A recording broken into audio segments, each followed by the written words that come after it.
ya kita lagi UAS. Mbak Nabila gimana nih persiapannya? Sudah siap atau belum? Ya lumayan sih Bu. Dari mana ini? Dari kantin atau dari kelas? Saya dari kantin lagi habis jajan. Tapi kan ini belum jam istirahat. Tadi itu Bu jam kos. Jam kos di pelajarannya siapa? Pelajarannya Bu April. Bu April. Mbak Nabila kok tumben sekali datang ke sini? Ada apa ini? Saya sebenarnya mau cerita sedikit sama kamu, sama Ibu. Cerita apa kalau boleh tahu? Saya tuh Bu sekarang tuh merasa sedih gitu. Jadi saya datang ke ruangan ini, siapa tahu nanti setelah habis ini saya keluar jadi nggak sedih gitu. Mbak Nabila sendiri, apakah sebelumnya sudah pernah melakukan konseling? Belum pernah, ini baru pertama kali. Baru pertama kali ya?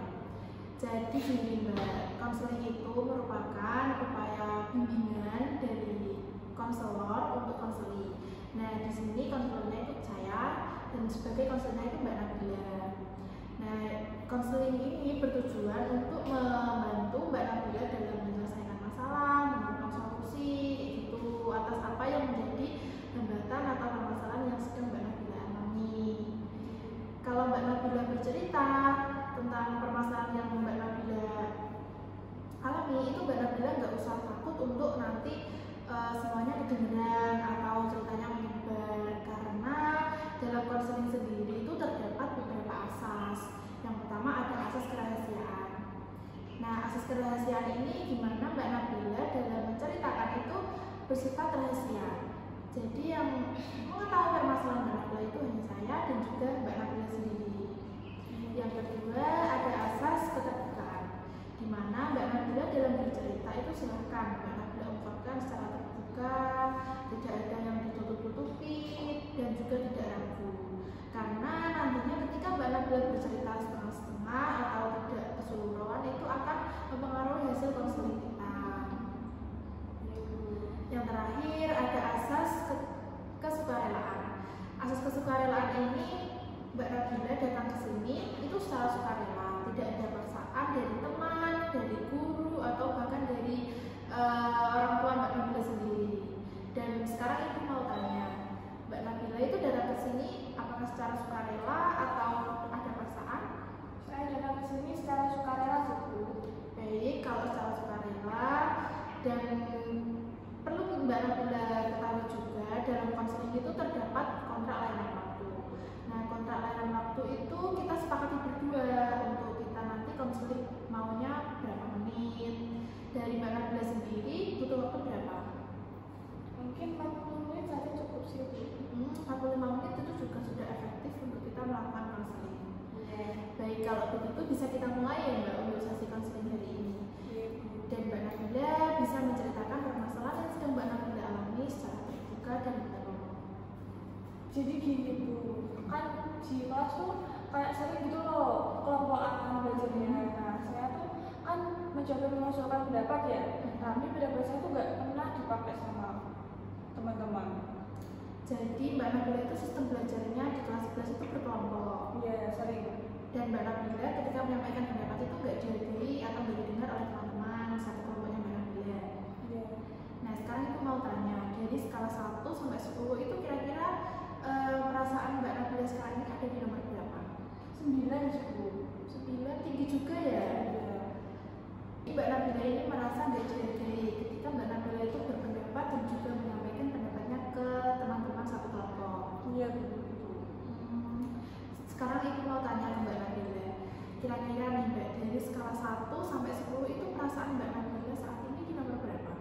Di nomor 9 sih Bu. Nomor 9. Itu juga tinggi banget ya Mbak? Iya.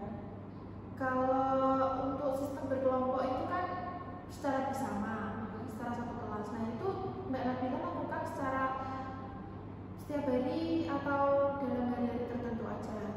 Hampir setiap hari sih Bu kalau itu metode kelompok gitu. Jadi kalau setiap hari itu Mbak Nabila sering untuk belajarnya itu secara berkelompok. Iya.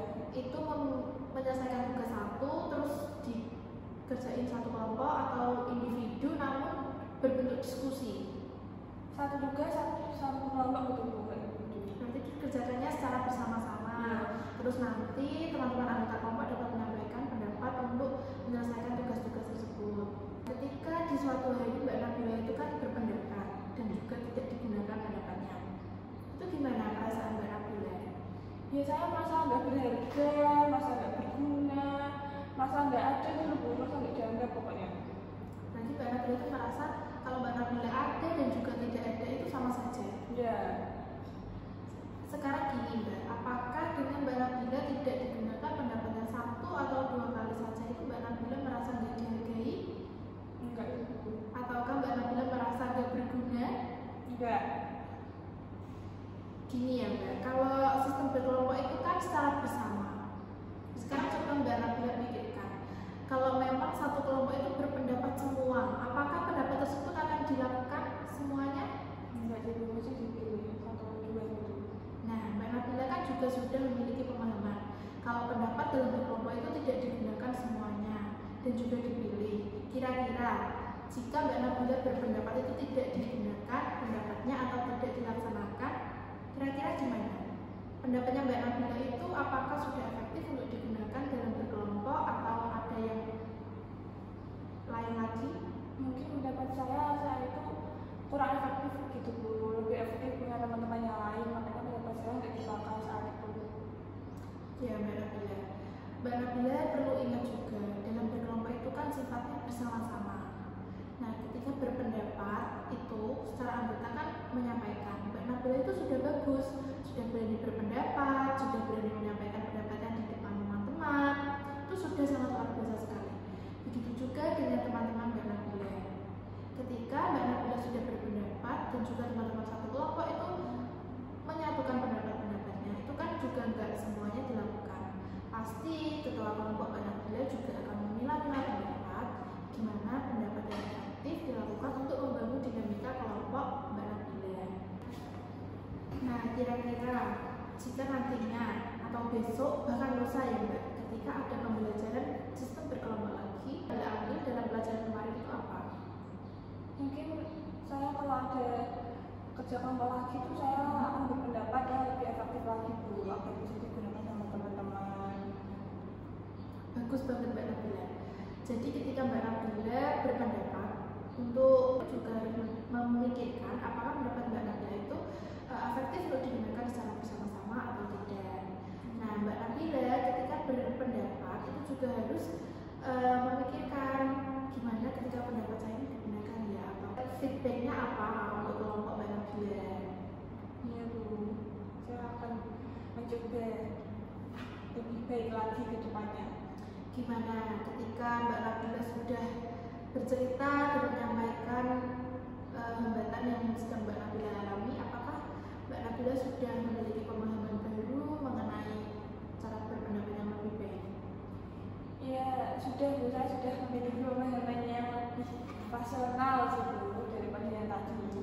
Bagus Mbak, ketika Mbak Nabila sudah memiliki pemahaman yang baru lebih positif, itu nantinya ketika Mbak Nabila dihadapi masalah seperti ini, Mbak Nabila itu jadi tidak kaget dan Mbak Nabila itu tidak memiliki pemikiran yang negatif atau irasional. Ketika Mbak Nabila memiliki pemikiran negatif, seterusnya juga Mbak Nabila akan memiliki pemikiran yang seperti itu. Ketika Mbak Nabila ada masalah, pasti Mbak Nabila itu memikirkannya juga, wah saya nggak berguna sekali, terus saya kok gini, saya bodoh sekali. Itu tidak boleh Mbak Nabila. Pemikiran tersebut harus Mbak Nabila ubah secara perlahan-lahan lebih positif lagi. Siap Bu. Gimana? Sepakat? Sepakat sekali. Ya bagus. Ibu akan secara terbuka dan mendukung terus atas perubahan Mbak Nabila. Ketika Mbak Nabila ada kemauan untuk berubah, mengubah pemahaman baru yang lebih positif, kedepannya juga hidup Mbak Nabila akan positif juga, nggak berpikiran yang negatif atau yang belum terjadi sudah Mbak Nabila pikirkan. Nah, dari Mbak Nabila nih sekarang kan Mbak Nabila sudah menyampaikan atas apa yang sedang Mbak Nabila rasakan. Kira-kira dari skala 1 sampai 10 itu sekarang Mbak Nabila ada di skala berapa? 3 itu sudah turun. Turunnya banyak banget ya berarti. Sudah merasa terbantu? Sudah Bu. Dan kedepannya Mbak Nabila sudah memiliki pemahaman baru ya mengenai cara berdiskusi dan berpendapat dalam berkelompok. Dan nantinya dapat Mbak Nabila terapkan dalam pembelajaran yang sistemnya berkelompok. bagaimana perasaannya setelah kita melakukan konseling hari ini? Perasaan saya ya jadi nggak seperti tadi kan, tadi saya merasa ya berharga gitu ya Bu. Ternyata pemikiran saya itu salah gitu, bukan saya tidak berharga, tapi ternyata pendapat saya itu kurang efektif gitu. Iya, Mbak Nabila itu sudah bagus banget. Karena gini ya Mbak, ketika siswa itu memiliki permasalahan, jarang sekali ada yang berani menyampaikannya secara terbuka dengan saya. Pasti mereka itu mikirnya kayak BK itu menakutkan sekali. Padahal dalam konseling itu kan maupun dalam bimbingan itu kan sifatnya membantu siswa dalam menyampaikan menemukan solusi atau menyelesaikan masalahnya. Dari Mbak Nabila sendiri, gimana perasaannya setelah memasuki ruang privat? Apakah menakutkan? Tidak sih Bu, gurunya juga ramah, ruangannya juga adem, tertutup, nyaman pokoknya. Alhamdulillah kalau nyaman. Ibu itu secara terbuka untuk Mbak Nabila berubah itu akan Ibu dukung terus ke depannya. Ketika Mbak Nabila ada hal yang ingin diceritakan kepada Ibu, silahkan datang ke sini, atau jika Ibu itu sedang keluar, Mbak Nabila bisa WA saya atau bisa membuat janji dulu kepada saya, kita bisa lakukan kapan, itu bisa kita sepakati bersama. Oke Bu. Nah, untuk kita melihat perubahan dalam diri Mbak Nabila, bagaimana kalau kita adakan sesi konseling selanjutnya? Boleh sih Bu. Mbak Nabila bersedia? Bersedia juga. Bersedia. Alhamdulillah kalau bersedia. Kira-kira kita bisa lakukan kapan? Minggu ke depan? Minggu ke depan, jam dan harinya? Kalau kayak gini boleh Bu sama? Boleh. Nanti ketika minggu depan Ibu nggak di ruangan, Mbak Nabila bisa WA saya ya. Iya. Nanti kita diskusi bareng-bareng lagi seperti ini. Dan juga waktunya sudah hampir habis. Dari Mbak Nabila sendiri, apakah ada yang ingin disampaikan lagi? Sudah nggak ada sih, sudah cukup. Sudah cukup. Kalau begitu saya izin balik ke kelas dulu ya Bu. Dan sesi konseling hari ini bisa kita akhiri ya. Ya. Terima kasih Mbak Nabila sudah datang ke